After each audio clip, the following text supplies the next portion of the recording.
Welcome back to another TS Tera Plays Tera video. Today's video I'm going to be going over the Tera Menma's 1.8.5 patch notes. And to start off this video, we will be going over just some small battle pass changes. And that is, you can now purchase PvE hero tokens from the PvE shop. And likewise, you can purchase the PvP tokens from the PvE shop. And the next thing I want to cover is Bamarama changes. You now must place bets using at least 5 100 ticket bags. You can purchase these bags from the ticket store. You can no longer use Bamarama coins to place bets. The Bamarama coin NPC has been temporarily removed, and this is a limited time event, so participate as often as possible.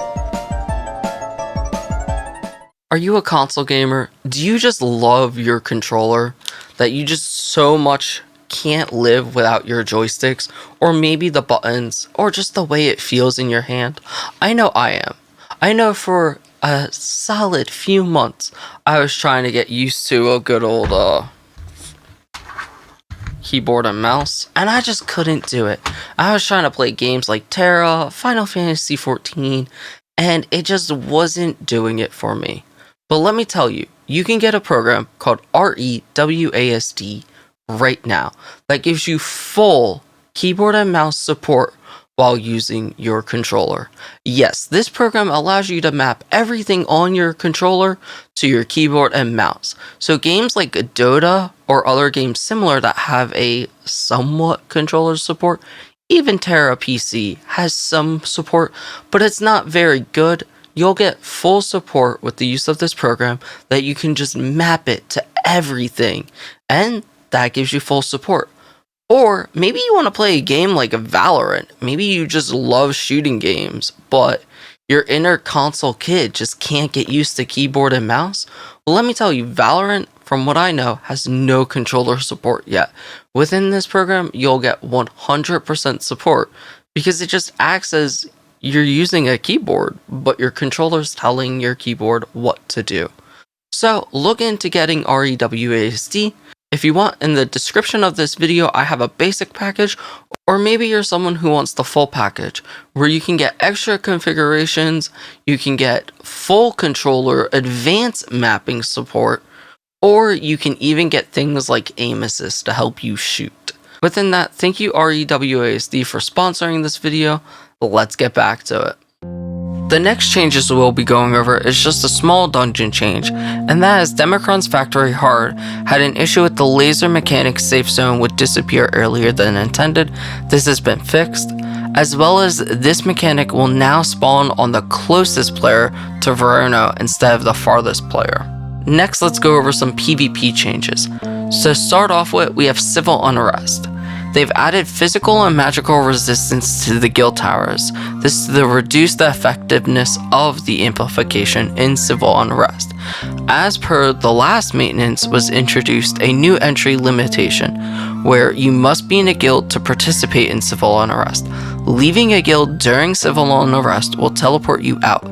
Each guild can have up to 25 members inside Civil Unrest, and if the maximum capacity of 25 is exceeded, all extra players will get teleported out.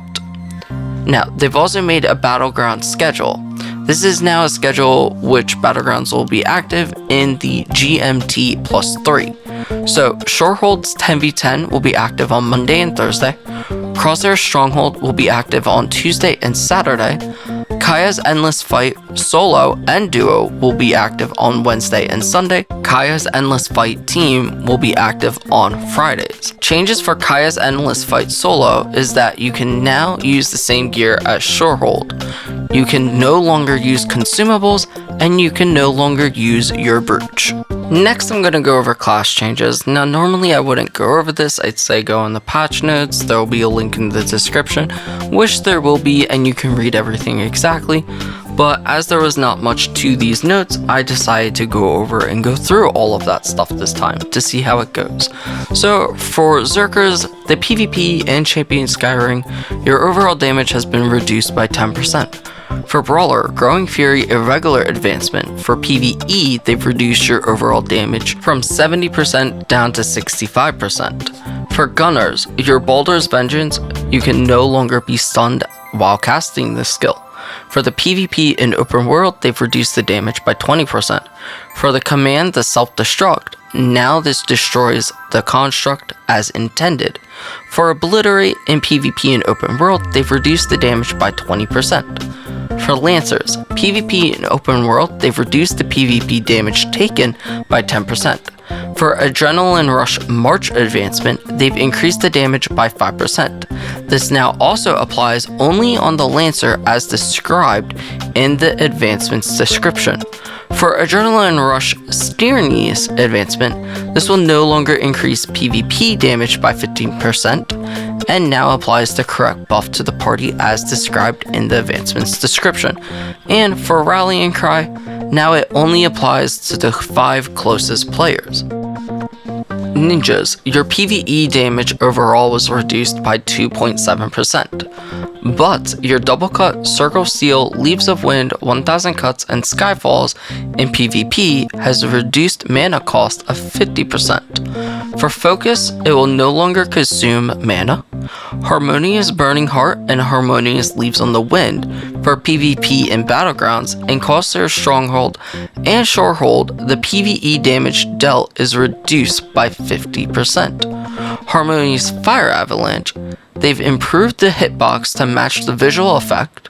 For PvP in open world, they've reduced the damage by 20%, and for PvP in Battlegrounds, in Corsair Stronghold and Shorehold, they've reduced the PvE damage by 50%. It was originally 30%. For Priest, in Champion Skyring, they've increased your PvP defense by 10%. Healing Immersion, they've increased your healing by 20% in PvP. Do note, this is already the case in Champion Skyring prior to this patch, so you won't actually see an increase there.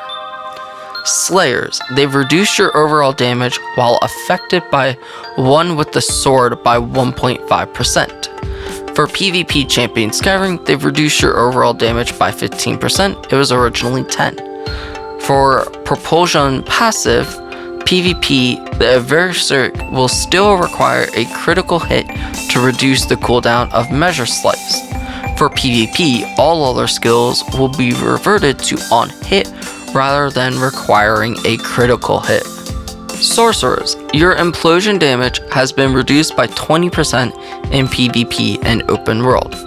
For Valkyries, they've reduced your overall damage while affected by Adrenaline Rush by 1.5% in PvE. Now, there is a little link here if you want to go to the patch notes. As I said, it will be in the description, where you can click on and it'll explain how Adrenaline Rush works. For Warriors, your Sight, they've increased the damage by 20% in PvP, but they've reduced the damage by 40% while Deadly Gamble is active in PvP. And finally, let's go over some miscellaneous and bug fixes. To start off with, they've removed the visual effect of crystal binds. You can now put all previous unbankable title tokens in your bank. The login buff has been normalized and no longer gets stronger every few days. The devs have special plans in the future that they hope they can do more fun and interesting stuff with the login buff, so stay tuned into that. They fixed the typo for the Champion Skyring and Crosshair Stronghold title, and the Hydrena's debuff now applies faster and deals more damage when the debuff comes on. So for bug fixes, they have achievements relating to destroying guild towers or killing BAMs in civil unrest that will now track properly. All Halodome and relics have 100% success chance when enchanting. Smile Crackers can now stack up to 99,999 again. You can now teleport off Stepstone Island immediately. Within that does bring us an end to these patch notes. I do apologize if I butchered any of the skills, and like I said, if you want to know anything more specifically, the notes will be linked in the description of this video. Go ahead and check them out if you want to know exact specifics. But as always, I hope you've enjoyed, and if this video was helpful to you, go ahead and hit that like button. If you got any questions, feel free to ask me in the comment section, as I do try my best to get back as soon as possible and give you anything of advice or tips, or even if it's unfortunately sorry, just go to the Discord and ask. I do my best that I can. That's about it. If you're not subscribed to the channel and you keep finding your way back here, I greatly appreciate if you do subscribe, as we do have a goal, and that is if we hit 400 subscribers, I will do a 12-hour stream on Menmas. With that, I do apologize, I haven't been able to stream too much on Menmas. I've just been super busy with other stuff. I hope to be fixing that very soon. As always, that's about it, gamers, and I hope to see you in Aboria.